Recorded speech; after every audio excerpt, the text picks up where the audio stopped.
வணக்கம். தினத்தரணி செய்திகள். நெல்லை மாவட்டம் பாளையங்கோட்டையில் சுதந்திர போராட்ட தியாகி மாவீரன் அழகு முத்துக்கோன் 260வது குரு பூஜை தினம் இன்று வெகு சிறப்பாக கொண்டாடப்பட்டது.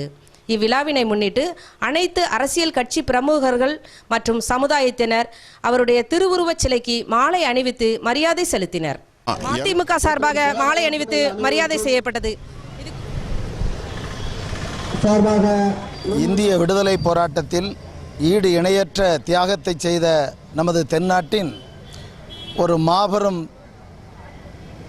குறுநில மன்னராக சாதனை சரித்திரம் படைத்த பெருவீரன் அழகுமுத்துக்கோன் அவர்களின் 260வது குருபூஜை தினத்தில் தலைவர் வைகோ அவர்களின் கட்டளையை ஏற்று மறுமலர்ச்சி திராவிட முன்னேற்ற கழகத்தின் சார்பில் மாநகர் மாவட்ட செயலாளர் மாமா கேவியர் நிஜாம் அவர்களும் புறநகர் மாவட்ட கழக நிர்வாகிகளும் இங்கே புகழஞ்சலி செலுத்தியுள்ளோம்.